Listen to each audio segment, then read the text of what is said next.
శత్రువుని ప్రేమించాలి.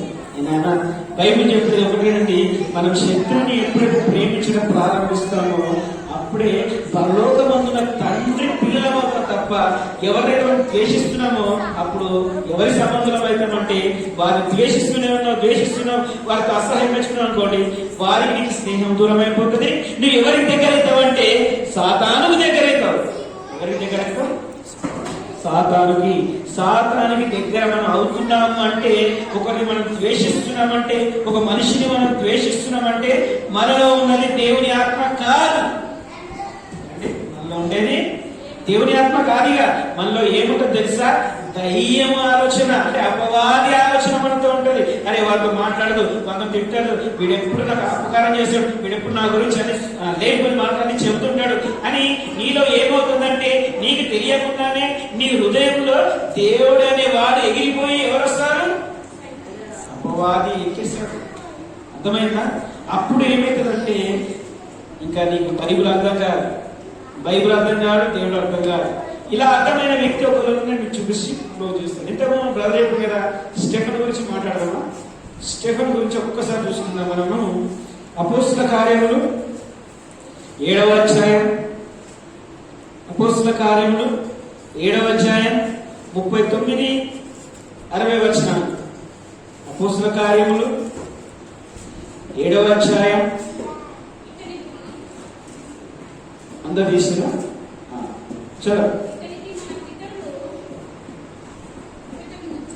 అపోస్తల కార్యములు 7వ అధ్యాయం 39-60 వచనాలు. అపోస్తల కార్యములు 39 చలో.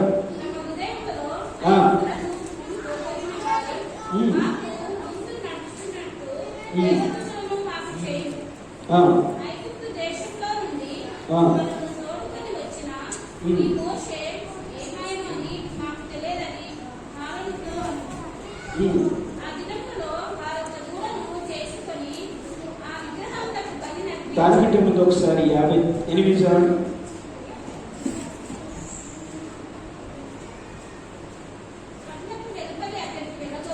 పట్టణపు వెలుపలికి అతని వెలుగొట్టి రాళ్లను రువ్వి చంపిరి. సాక్షులు సౌలు అని యవనస్తులను పాదములు తమ వస్త్రములను పెట్టిరి. ప్రభువును గురించి మొరపెట్టుచు, యేసు ప్రభువా నా ఆత్మను చేర్చుకోమని స్టెఫెను పలుకుచుండగా వారతనిని రాళ్లతో కొట్టిరి.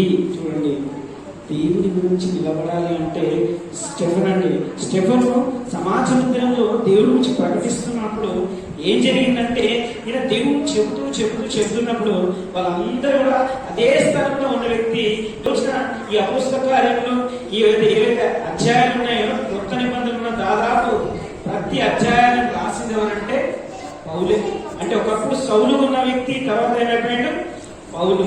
అయితే ఈయన కూడా ఒక వ్యక్తి అంట. స్టెఫెన్ని రాళ్లకు కొట్టి చంపేటప్పుడు చూడండి, ఎవరైతే కొట్టి చంపుతున్నారో వారి మధ్యలోనే దేవుడు ఇప్పుడు సౌలుని ఏం చేసిండు?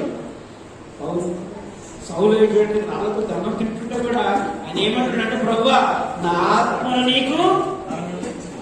ఇదేనండి క్రైస్తవుడు నేర్చుకోవాల్సింది ఏంటంటే, మనము దేవుడు చెప్పిన మాటల ప్రకారము నడుచుకోవాలి. అదే ఈరోజు మన టైం మనం పాటిస్తున్నామా, లేకపోతే ఇది మాటలు వింటున్నామా, వినట్లేదా? అంటే వినేవారిగా ఉన్నా కానీ పాటించేవారిగా లేదు. ఈ స్టెఫెన్ చూసినట్లయితే పాటించేవాడిగా ఉన్నాడు. ఒక కాలంలో ఏమైపోయిందంటే, దేవుడి కొరకు చావాలి అన్నప్పుడు రాళ్లతో కొడుతుంటే అదే మన మీద తిరిగి రాల్సి కొడతాం తప్ప మనం తప్పించుకొని పోతామా? ఏం చేస్తామంటే, నన్నెందుకురా మీరు చంపుతున్నారని మనం రివర్స్ అయిపోతాం. అందుకోసమేనండి దేవుని కొరకు నిలబడాలి అంటే, దేవుని యొక్క మాటల కొరకు నిలబడాలి అంటే, ప్రభువా మనం ఎన్నిసార్లు పిలిచినా దేవుడు వినడంట. కానీ ఆ యొక్క మాటల ప్రకారం మనం ఏం చేయాలి? నడుచుకోవాలి. ఇలా స్టెఫెను నడుచుకున్నాడు. పౌలైతే అనేక మార్లు దెబ్బతిన్నాడు దేవుని కోసం. మీకు ఒక మాట చూపిస్తాను. సామెతల గ్రంథం 10వ అధ్యాయం 12వ వచనం సత్యం. దానికంటే ముందు సామెతలు 16:7 సామెతల గ్రంథం 16వ అధ్యాయం. ఒకరి ప్రవర్తన యెహోవాకు ప్రీతికరం అవ్వాలంటే, ఇప్పుడు వినండి, ఆయన వారి శత్రువులను, హల్లెలూయా, మన శత్రువులు మన మిత్రులు కావాలి అంటే మనం ఏం చేయాలి? ప్రీతికరంగా దేవుడి కొరకు మనం నిలబడాలండి. అప్పుడే మన శత్రువులు అందరూ కూడా మిత్రులు అవుతారంట.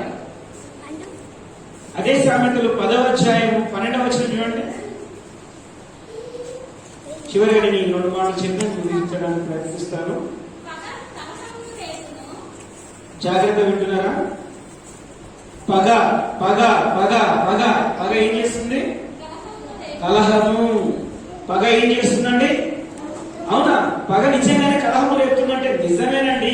దేవుడు ఎప్పుడో బైబిల్లో రాసి పెడుతున్నాడు ఏంటంటే, పగ అనేది మనకు మంచిది కాదు. దేవుడు వాక్యం వినే వారికి మీకు మళ్ళీ చెప్తున్నా, నేను పరిశుద్ధ గ్రంథం నేను ఎందుకు ఇస్తున్నానంటే, ఒకవేళ మీరు పగలు పెట్టుకుంటే ఏమవుతుందంటే కలహాలు.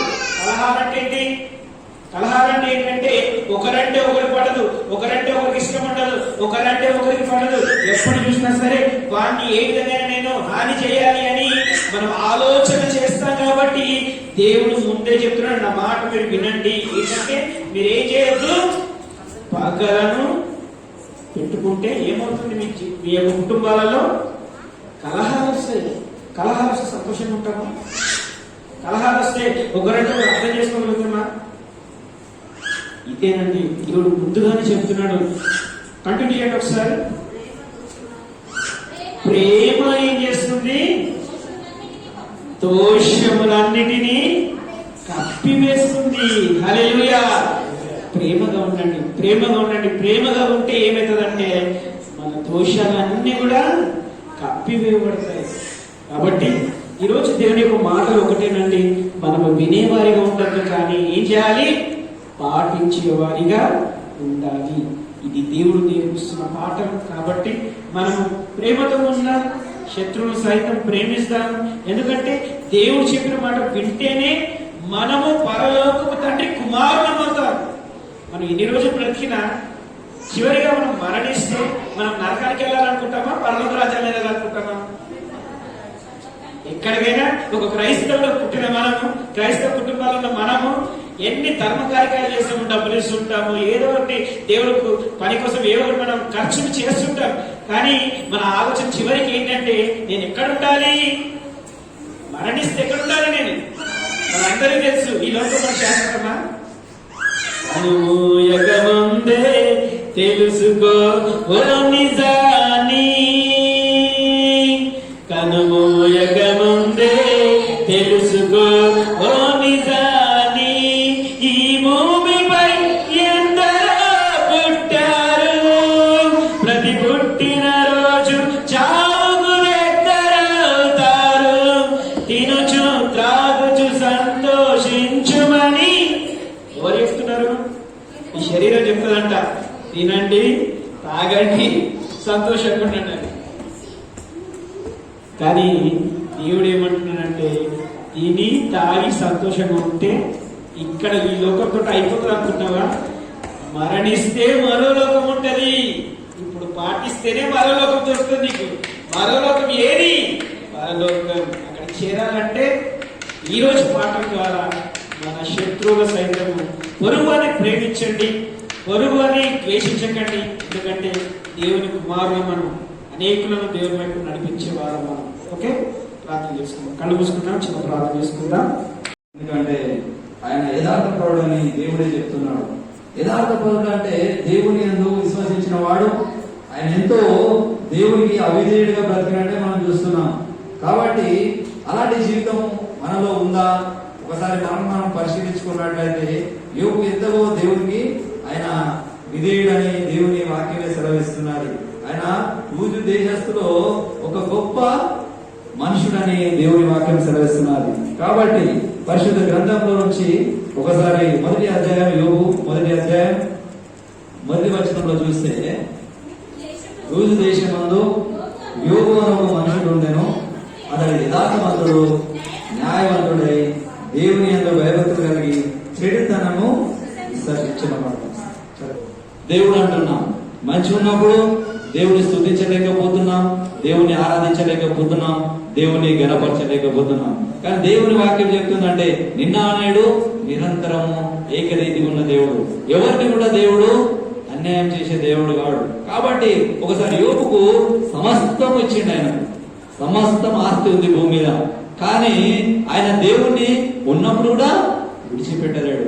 నిరంతరము ఆయన ఇంటిలో నిరంతరము దేవుని స్తుతించేవాడు. ఆయన కుటుంబంతో ఆయన పిల్లలతో నిరంతరము ప్రార్థించేవాడు. అలాంటి వానికి దేవుడు అపవాది ఒకసారి అడ్డుపడి ఏం చేసిండు? దేవునితో ఛాలెంజ్ చేసి, నేను యోబును నాకు ఒక్కసారి అవకాశం ఇవ్వు అంటే దేవుడు అంటాడు, యోబు మంచివాడు, ఆయన నీతిపరుడు, నా యందు విశ్వాసం ఉంచుతాడు. అంటే కూడా నువ్వు అన్ని ఆస్తి ఇచ్చినావు కాబట్టి ఆయన నీకు నీతిపరుడు. ఆస్తి లేకుంటే నిన్నెక్కడ నమ్ముతాడు? నిన్నెక్కడ ఆయన నీ దగ్గర ఎందుకు ఉంటాడు? అన్ని ఉన్నాయి కాబట్టి ఆయన నిన్ను నమ్ముకుంటున్నాడు. అంటే ఆయన చెప్పాడు ఏమనంటే, సరే ఏదేమైనా నేను మీకు ఆయన ప్రాణం తప్ప ఇది ఏమైనా ఆయన చేసుకో అని చెప్పినప్పుడు ఆయనకున్నాయన్ని ఆయన ఆస్తులు ఉన్నదానికి రెండంతలుగా కూడా సమస్తము ఆయనకు అపవాదితో వచ్చి ఆటంకం చేసి, సమస్త విషయంలో అపవాది ఆ యొక్క ఆస్తులన్నింటినీ ఒకవేళ దూరం చేసినప్పటికీ యోబు మాత్రము భయపడలేడు. ఎందుకంటే ప్రియులారా, ఏమో ఆయనకున్న సమస్తము గాడిదలు, ఒట్టెలు, మొత్తము ఏడ్లు, ఆయనకి ఇచ్చిన ప్రతి కూడా అతనికి 7,000 గొర్రెలు ఇచ్చిండు, 3,000 ఒట్టెలు, 500 జతల ఎడ్లు, 500 ఆడగాడలు, సమస్తం ఉన్నది ఆయనకు. పిల్లలున్నారు, కొడుకున్నారు, కుమార్తెలు, కానీ కేవలము అపవాది ఆయన శోధించాలని దేవునితో ఛాలెంజ్ చేసినప్పటికీ, ఆయనకున్నదంతా తీసివేసినప్పటికీ ఆయన ఏమన్నాడు? ఒకసారి మనం చూస్తే అదే 1వ అధ్యాయంలో